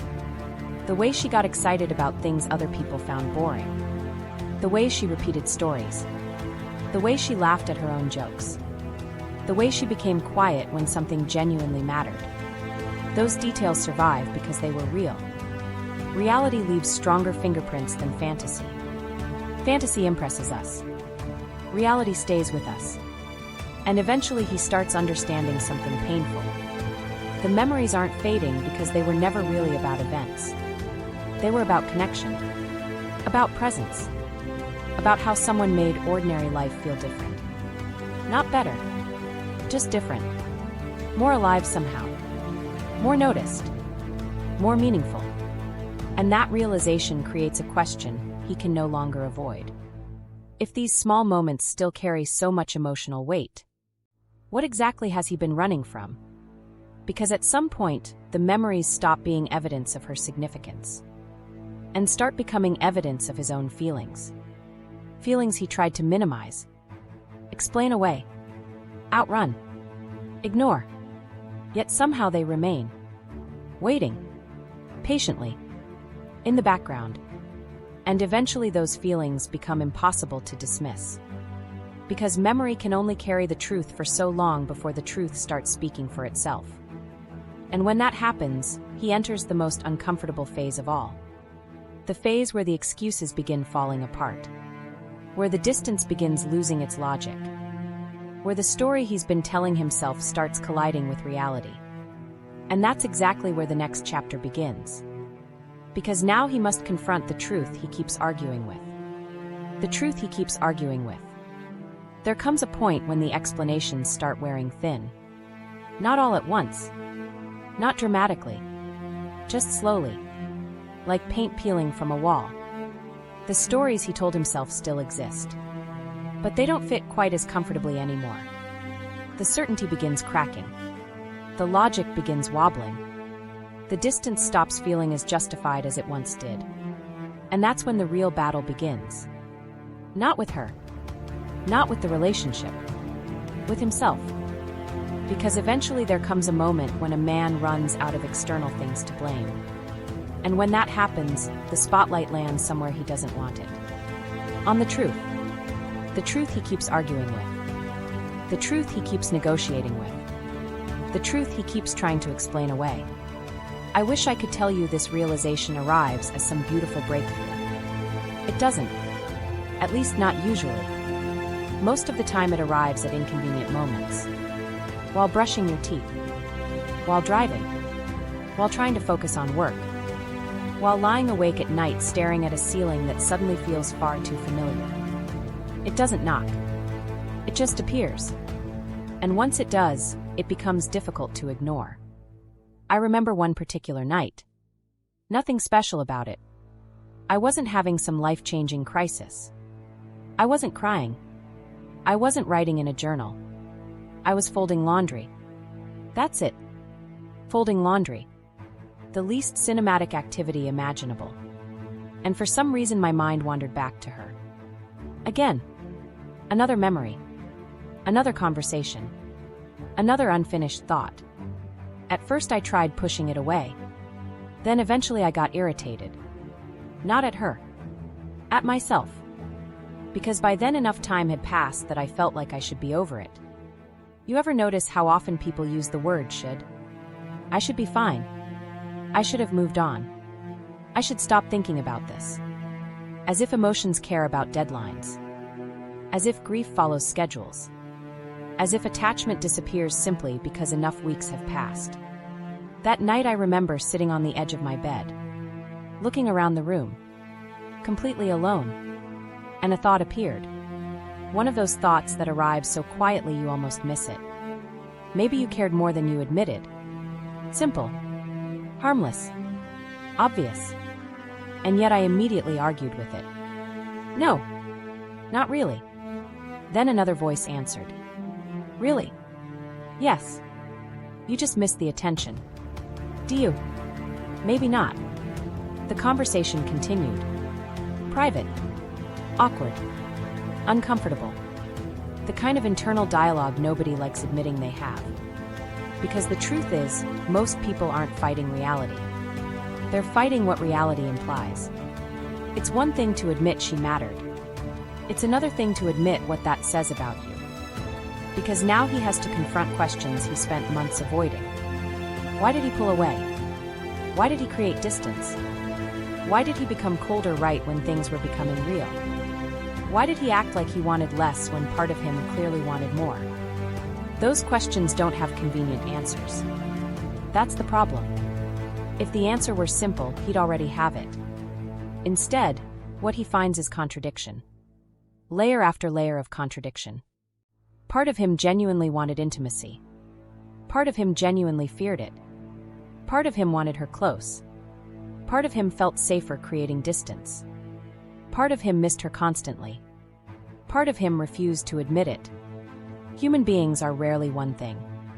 We're collections of competing desires. Competing fears. Competing truths. And nowhere is that more obvious than here. I think this is where emotional maturity begins. Not when he finds the perfect answer, but when he stops pretending the contradiction doesn't exist. Because for a long time he keeps trying to simplify the story. Maybe I wasn't that interested. Then why do you still think about her? Good question. Maybe it just wasn't the right time. Maybe. But was timing the entire problem? No. Maybe you needed space. Sure. But why did the space hurt so much once you got it?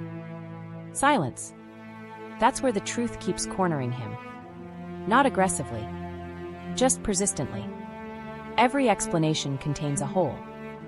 Every justification leaves something unresolved.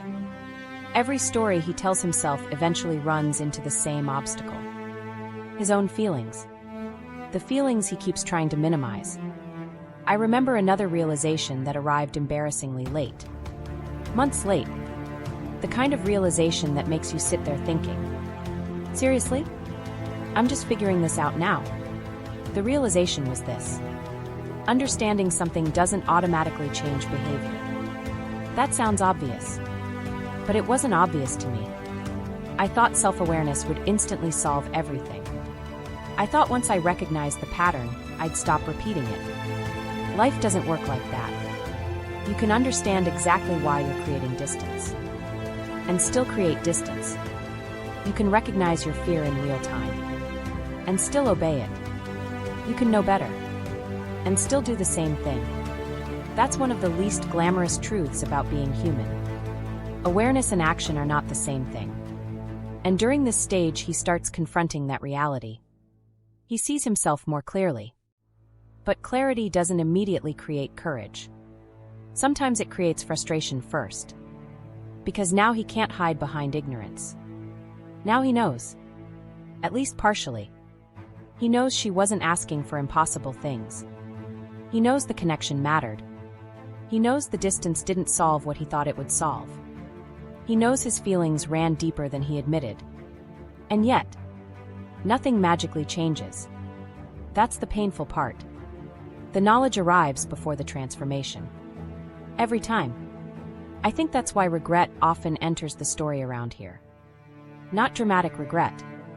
Not movie regret. The quieter kind. The kind that arrives in random moments. The kind that whispers instead of screams. Maybe I could have handled that differently. Maybe I wasn't as trapped as I thought. Maybe I was more afraid than I realized. Maybe she wasn't the problem. Maybe. That word starts appearing a lot.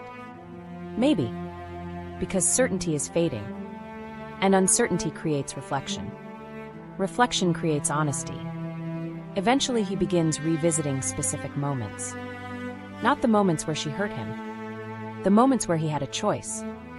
The message he didn't send. The conversation he avoided. The vulnerability he shut down. The opportunity he postponed. The honesty he delayed. Those memories feel different. Because now he's looking at them through a new lens. Not asking, what did she do? Asking, what was I afraid of? That's a much harder question. Much more useful. Much less comfortable. I remember one internal conversation that stayed with me. It happened late at night.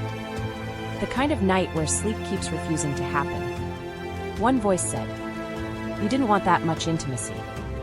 Another voice answered, "Are you sure?" "Yes." "Then why did losing it hurt?" Silence. The first voice tried again. "Maybe you just miss having someone around." "Do you?" "Maybe. But that's not all of it." "No. That's not all of it." And that's how these conversations usually go. Not dramatic revelations. Gradual admissions. Small surrenders. Tiny moments of honesty accumulating over time. Until eventually the truth becomes harder to deny than accept. The truth is rarely complicated. That's the frustrating part. The stories are complicated.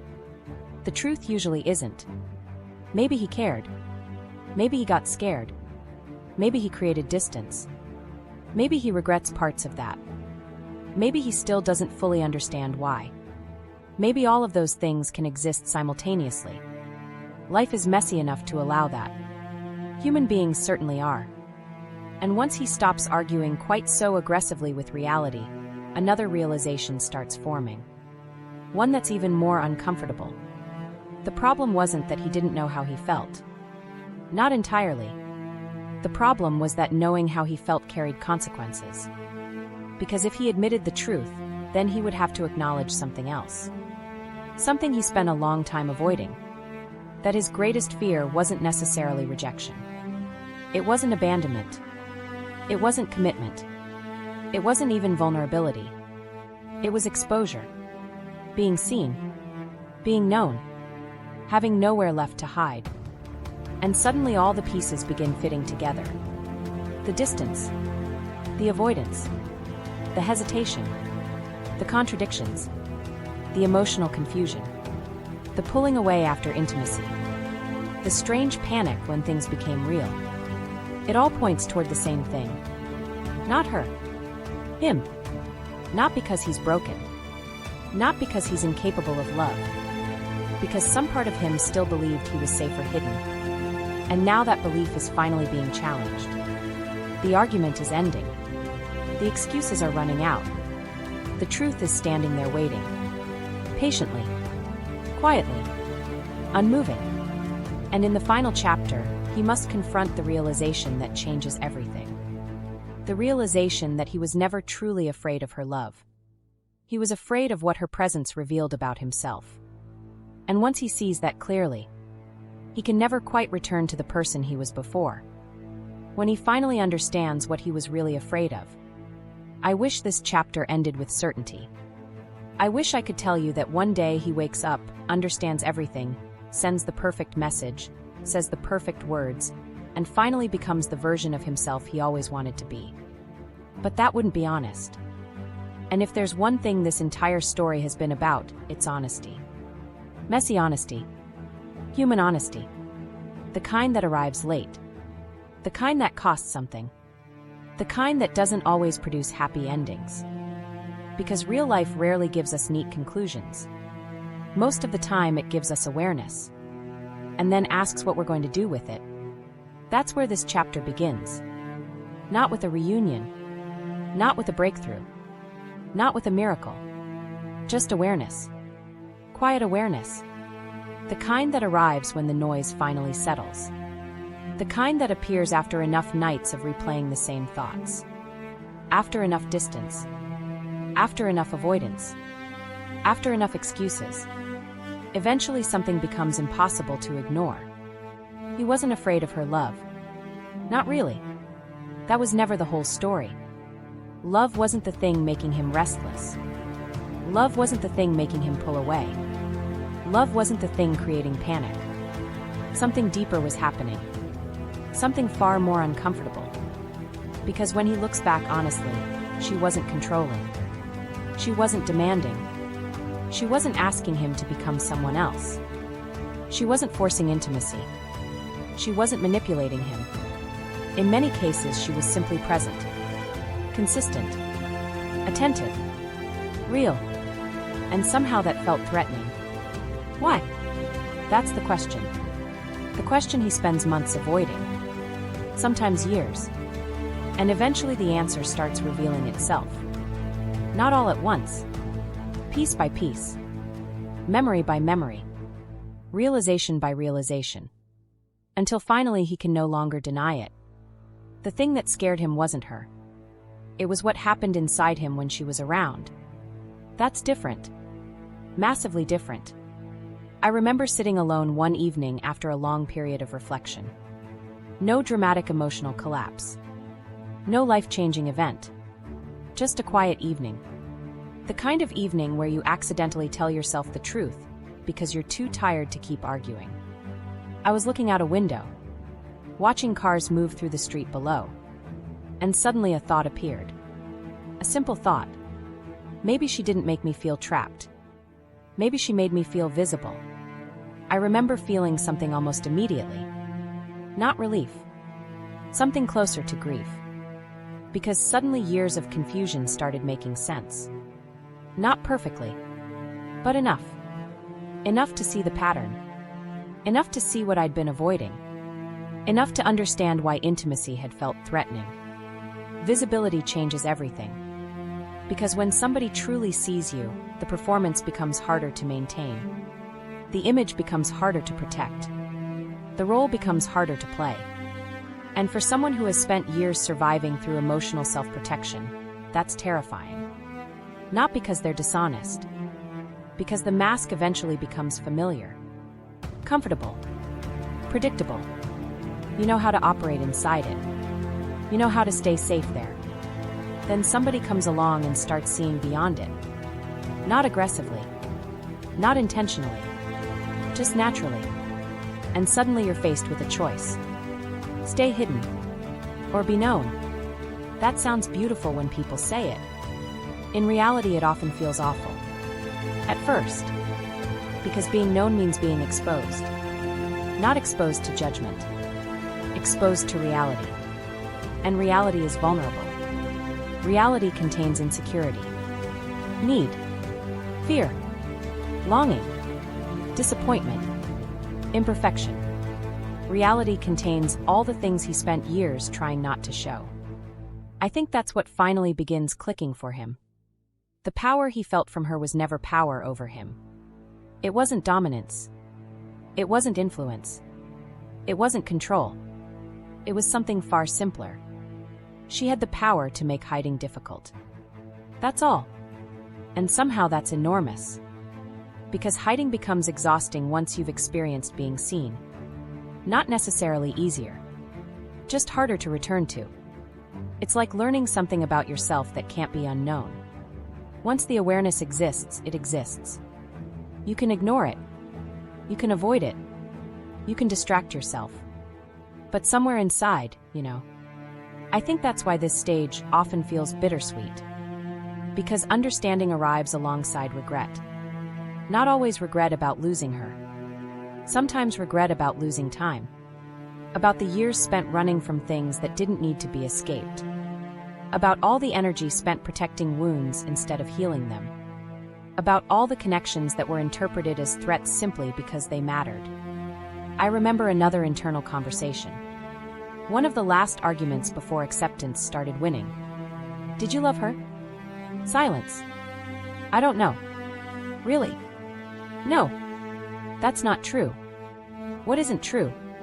The part where you don't know. Long silence. Then eventually. Maybe. Maybe. That word again. Not certainty.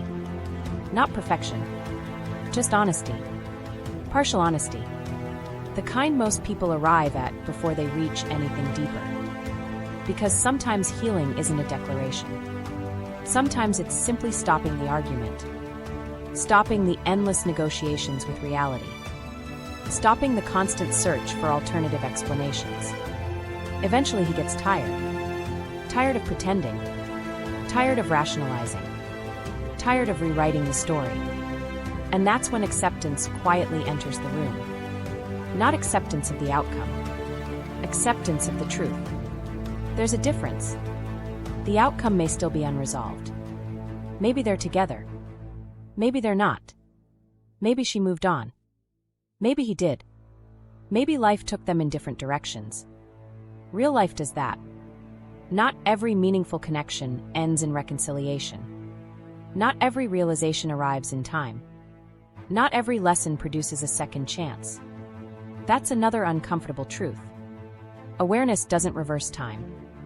Sometimes understanding arrives after the moment has already passed. And that hurts. But it also matters. Because even when the relationship ends, the awareness remains. And awareness changes future choices. Future relationships. Future conversations. Future versions of himself. At least that's the hope. I think one of the biggest misconceptions about growth is that it removes fear. It doesn't. Fear still exists. Vulnerability still exists. Risk still exists. The difference is that now he recognizes them. Now he understands what he's actually looking at. Now when intimacy feels overwhelming, he doesn't automatically assume something is wrong. Now when connection matters, he doesn't immediately mistake significance for danger. Now when somebody sees him clearly, he understands why that feels uncomfortable. Not because they're threatening him. Because they're reaching places he usually keeps protected. That awareness changes everything. Slowly. Imperfectly. But genuinely. And perhaps that's the real ending. Not certainty. Not closure. Awareness. Because awareness creates choice. Before awareness, he was reacting. After awareness, he can choose. Not always perfectly. Not always courageously. But consciously. That's a meaningful difference. I think back to all the small moments throughout this story. The messages he didn't send. The conversations he avoided. The distance he created. The excuses he believed. The memories he replayed. The truths he argued with. All of it points toward the same realization. He wasn't running from love. He was running from exposure. He wasn't afraid of her feelings. He was afraid of his own. He wasn't protecting himself from her. He was protecting himself from what being fully seen might require. And eventually he understands something else. Something that might be the hardest truth of all. The person who frightened him most was never her. It was the version of himself he would have to become if he stopped hiding. The version capable of honesty. The version capable of receiving love without immediately retreating from it. The version capable of saying, "This matters. I care. I'm scared." And staying anyway. That's the real challenge. Not finding love. Not recognizing love. Staying present when love reveals parts of you that would rather disappear. And maybe that's why her power felt so overwhelming. Because it was never about controlling him. It was never about changing him. It was never about making him weak. It was about making it impossible to remain unconscious. Impossible to keep pretending. Impossible to keep hiding behind old stories forever. And once he sees that clearly, something inside him softens. Not perfectly. Not permanently. Just enough. Enough to stop running. Enough to stop blaming. Enough to stop confusing fear with truth. Enough to finally admit what was there all along. That part of him wasn't afraid of losing her. Part of him was afraid of becoming someone who could no longer hide from himself. And once that realization arrives, whether she is still there or not, he is never quite the same again. Not because she saved him. Not because she changed him. Because she revealed him. And sometimes that is the most powerful thing one human being can do for another. Thank you for spending this moment with me. If this message resonated with your soul, remember to subscribe and continue this journey with us here on Twin Flame Journey. And always remember, what is meant for your soul will always find its way back to you. Until next time, beautiful soul, trust the journey.